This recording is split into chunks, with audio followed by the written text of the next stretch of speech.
Floor brought to you by Citywide Banks. We've got 4 topics. Yeah. We each get 20 seconds. When you hear the bell go off, you go off. Okay. All right? Here we go. First topic. The Vikings say they will not deal Adrian Peterson. Do you see a draft day deal coming, or is he really staying in Minnesota? He's not staying in Minnesota. I don't know that he's going to Dallas. I think Minnesota goes, and we're not going to send him where he wants to go. Here's what we're going to do. I think he could end up in San Diego or Arizona. Those are the 2 places. The Vikings are not going to deal with this year. They don't want a guy that just hates being there. Yeah, he's no longer a Viking. I mean, he embarrassed the franchise. He's embarrassed all of us, let alone that franchise. He is a Viking. He is under contract. Right, but he's not going to play for the Vikings this year. You mentioned Arizona. That's the scary team for me. When we talk about Super Bowl contenders, no offense, but you didn't even think of them when you were naming the NFC teams because a lot of us forget that team. But if they add him and have Carson Palmer back and that defense. This is the Minnesota Vikings sending the message that we're not just going to lay down and give you Adrian Peterson for nothing. We're going to tell you that we intend to keep him. If you want him, you got to offer us something decent. Sure. That's the deal. What I don't would think be he'll decent? be there. Adrian Peterson? Second? I think a Third? 1 and a 3. That much, really. Yeah, Wow. I think he and Marshawn Lynch, the best running backs in the game. He's a beast, Woody. But I would if he's in Arizona and Right. taking pressure off Carson Palmer, that makes a huge difference in that team or any other It's team. not apples to apples, but we talked about Ray Rice stinking and not playing. Yeah. Well, hey. Here's next. Was Josh Hamilton the worst free agent signing of all time in Major League Baseball? What about Denny Nagel? What about Mike Hampton? What about Hampton. our guys here in Colorado where they are making it rain on those guys? And what did they do with that cash? Or at least one of them, Denny Nagel, just drove down Colfax. And basically that's where he spent his money. These guys were not proven pitchers for this team, and they put the Rockies in the hole. I think he made enough money that he could have gotten a motel room. Seriously, yeah. Or a car with tinted windows. There have been some bad signings. Or go to Elway's at happy hour. Right.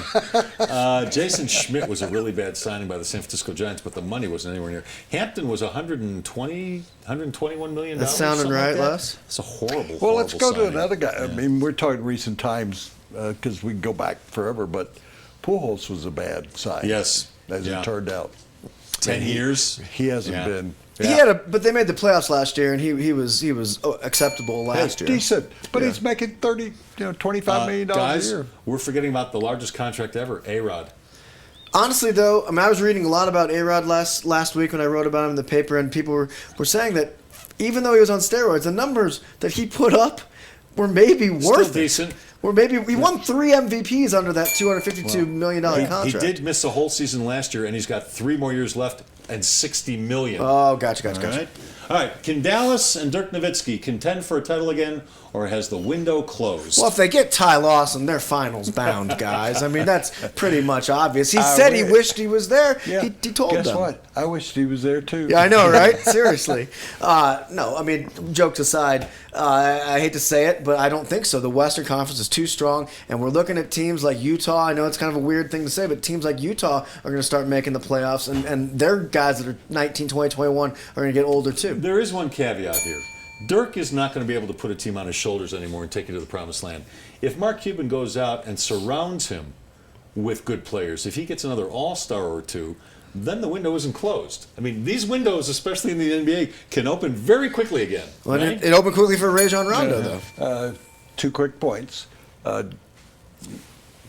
Mark Cuban, who you brought up, I think he'll always be competitive, but he went out and got a put team around Dirk. He went out and got Rondo. He went out and got Wilson Chandler.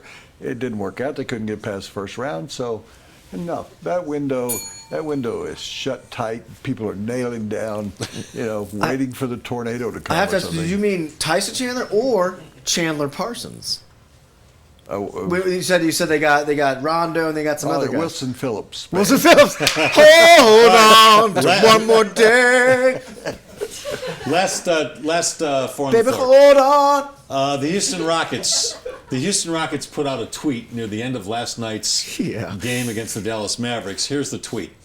Houston Rockets. Shh. Just close your eyes. It will all be over soon. Well, that's not the problem. Dallas didn't take very kindly to that. The Not gun very- pointing at the horse. You're bearing the lead. There's a gun pointing Yeah, at the okay. horse. It's You're not right. the shh You're right. part of it. And the They Mavericks, told him to be quiet? How dare they? and the Mavericks responded, not very classy, but we still wish you guys the best of luck in the next round, And- which was in itself a classy tweet. Yeah, and Houston then apologized for Yeah. it.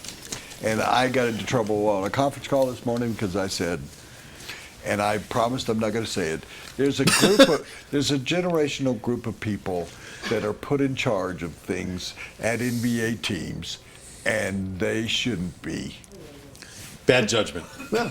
It's a scary. I have no doubt it was a young I didn't kid put in use- charge of social media who showed bad judgment. Yeah. I'm with you. It's the first thing I thought of when I saw that tweet. So And they're Around fired the up Horn- 'cause of the Around the game. Horn's Yeah. coming out, so on Around the Horn, just so I wouldn't upset those generational people, I said they probably hired a 68-year-old guy who was in the gutter somewhere and said, you're in charge of social media. And 68-year-old men, does this make all of you? Millennials? Go I'm ahead, not say saying it. that word. I'm Say not it. able to say that word again. So some 68-year-old man, they said, you're in charge of social media. And you shouldn't put a 68-year-old man in charge He of couldn't figure out how to turn on the computer. Four on the floor, brought to you by Citywide Banks, a family-owned Colorado-focused business bank with 12 locations across Denver.